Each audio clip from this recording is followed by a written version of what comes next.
eu não tinha nenhum momento assim, já aos 22 anos, né, eu aceitei a Jesus, e eu não tinha nenhum assim, um pensamento de ser missionária, nem tampouco pastora, né? Eu fui para Jesus por causa de uma enfermidade, fui curada, e foi uma consequência de Cristo entrar na minha casa, né? Me converti primeiro, depois o esposo, depois o filho, e aí a gente foi fazendo um trabalho de ação social, isso em Boa Vista, Roraima, né? Sim. Junto ali à fronteira.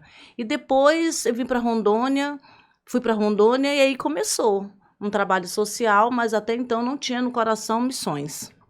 E num culto na minha casa, de célula, que de 5 pessoas foi para 100, já não fazia na sala, já tive que fazer na frente de casa. E aí Deus, de uma forma especial, mandou uma senhora com câncer, aonde eu tenho a primeira igreja, em São Carlos, que é 102 quilômetros da capital, estrada de chão, cruza 2 rios para chegar nesse distrito, né, na primeira Dois vila. rios. 2 rios para chegar lá. Jesus. E ela, a filha dela se converteu a Cristo, dessa senhora, e aí, pela transformação dessa moça, ela levou a família no culto da minha casa. E ali Deus, de uma forma especial, fiz uma oração e ela foi curada ali, na minha frente. E quando ela falou que foi curada, eu falei assim, ó, primeiro eu fiquei um pouco assustada. Porque Assustou eu vi, de cara. sim, uma reação muito rápida, né? Então eu falei assim, ó, você vai fazer... ela estava esperando a cirurgia pelo SUS para tirar o seio, né? Então aí Deus se manifestou ali e a gente presenciou a cura dela e de repente ela falou para mim, eu falei, ó, você vai fazer o exame e depois, na outra quarta-feira, você traz. Aí ela trouxe o exame, constatando a cura, e aí Deus começou a agir. Ainda então, eu não tinha intenção de ser missionária. Mas a senhora já era pastora? Já era pastora, auxiliar de pastor, né? Mas eu queria mais, né? Eu queria mais alguma coisa de Deus, mas não missões. Não tinha essa intenção. Eu acho que eu nem conhecia, eu nem sabia o que era.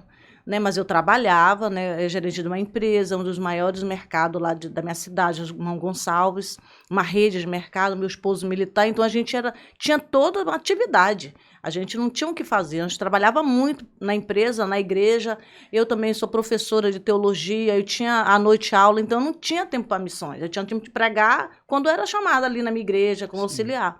E na minha casa foi uma quarta-feira que eu tirei de folga para Jesus. E nessa folga o Senhor fez essa obra. E essa senhora me convida para eu fazer um culto de ação de graça na casa dela. Ela fazia parte da liderança da Igreja Católica nesse distrito, Beira de Rio. Então, assim, predomina o catolicismo. A feitiçaria, Sim. né? Tudo que envolve longe de Deus funciona. Funcionava, né? Funcionava.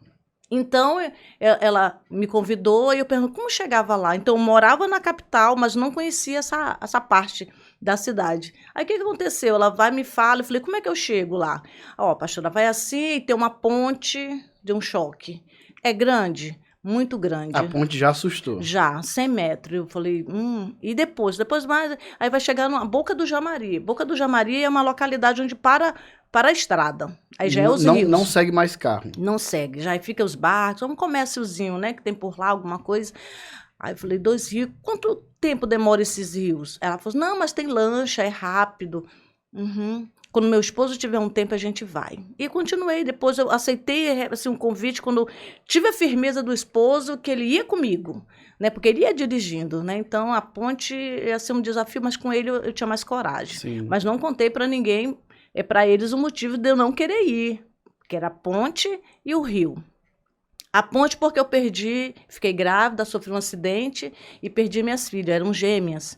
E nós caímos nessa ponte que era de Pacaraima, que era a fronteira de Brasil e Venezuela, para Boa Vista. A gente sofreu um acidente e eu fiquei com trauma de ponte. O rio é porque aos 7 anos de idade, eu morava já na região ribeirinha, né, quando eu nasci em Humaitá, Amazonas, e nós sofremos um naufrágio. Né, e eu quase morri afogada, nós estávamos numa cabine e para me salvar, meu irmão menor morreu.